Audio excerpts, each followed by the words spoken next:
Sweetheart Roland, there was once upon a time a woman who was a real witch and had two daughters, one ugly and wicked, and this one she loved because she was her own daughter, and one beautiful and good, and this one she hated because she was her stepdaughter. The stepdaughter once had a pretty apron, which the other fancied so much that she became envious, and told her mother that she must and would have that apron. "Be quiet, my child," said the old woman, "and you shall have it. Your stepsister has long deserved death. Tonight when she is asleep, I will come and cut her head off. Only be careful that you are at the far side of the bed and push her well to the front."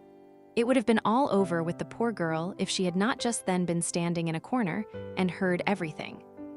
All day long she dared not go out of doors, and when bedtime had come, the witch's daughter got into bed first, so as to lie at the far side, but when she was asleep the other pushed her gently to the front and took for herself the place at the back, close by the wall. In the night, the old woman came creeping in. She held an axe in her right hand and felt with her left to see if anyone were lying at the outside, and then she grasped the axe with both hands and cut her own child's head off. When she had gone away, the girl got up and went to her sweetheart, who was called Roland, and knocked at his door. When he came out, she said to him, "Listen, dearest Roland, we must fly in all haste. My stepmother wanted to kill me, but has struck her own child. When daylight comes and she sees what she has done, we shall be lost. But," said Roland, "I counsel you first to take away her magic wand, or we cannot escape if she pursues us." The maiden fetched the magic wand, and she took the dead girl's head and dropped 3 drops of blood on the ground, one in front of the bed, one in the kitchen, and one on the stairs. Then she hurried away with her lover. When the old witch got up next morning, she called her daughter and wanted to give her the apron, but she did not come. Then the witch cried, "Where are you?" "Here on the stairs, I am sweeping," answered the first drop of blood. The old woman went out but saw no one on the stairs and cried again, "Where are you?" "Here in the kitchen, I am warming myself," cried the second drop of blood. She went into the kitchen but found no one.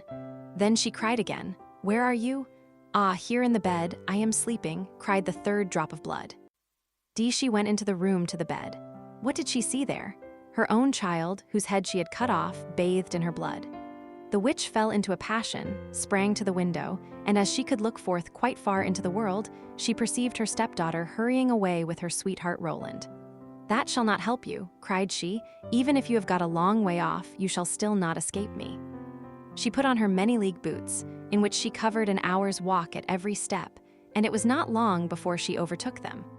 The girl, however, when she saw the old woman striding towards her, changed with her magic wand her sweetheart Roland into a lake and herself into a duck swimming in the middle of it. The witch placed herself on the shore, threw breadcrumbs in, and went to endless trouble to entice the duck. But the duck did not let herself be enticed, and the old woman had to go home at night as she had come. At this, the girl and her sweetheart Roland resumed their natural shapes again, and they walked on the whole night until daybreak. Then the maiden changed herself into a beautiful flower which stood in the midst of a briar hedge, and her sweetheart Roland into a fiddler. It was not long before the witch came striding up towards them and said to the musician, "Dear musician, may I pluck that beautiful flower for myself?" "Oh, yes," he replied, "I will play to you while you do it."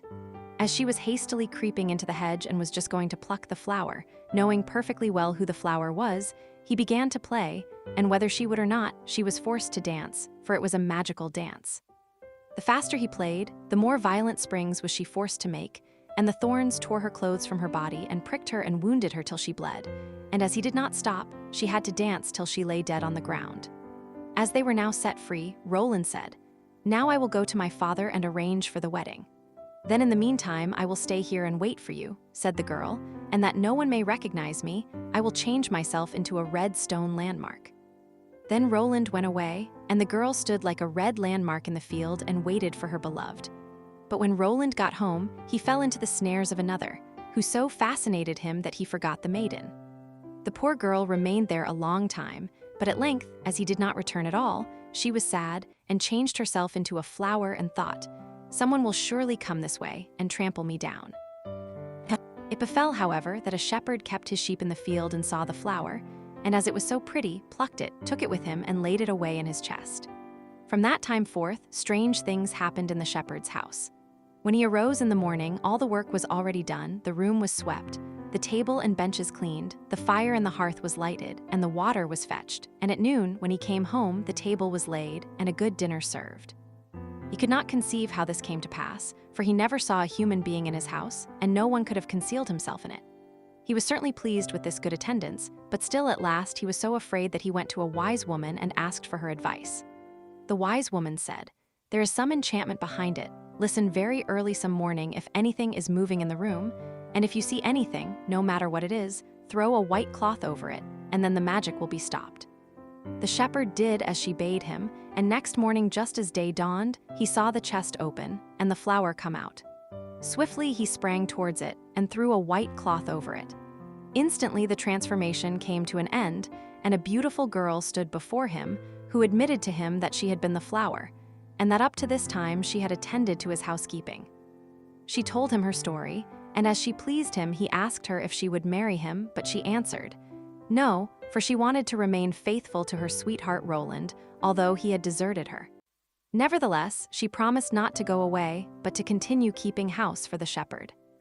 And now the time drew near when Roland's wedding was to be celebrated, and then, according to an old custom in the country, it was announced that all the girls were to be present at it and sing in honor of the bridal pair. When the faithful maiden heard of this, she grew so sad that she thought her heart would break, and she would not go thither, but the other girls came and took her.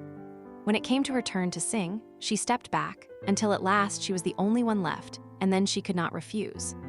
But when she began her song, and it reached Roland's ears, he sprang up and cried, "I know the voice, that is the true bride, I will have no other."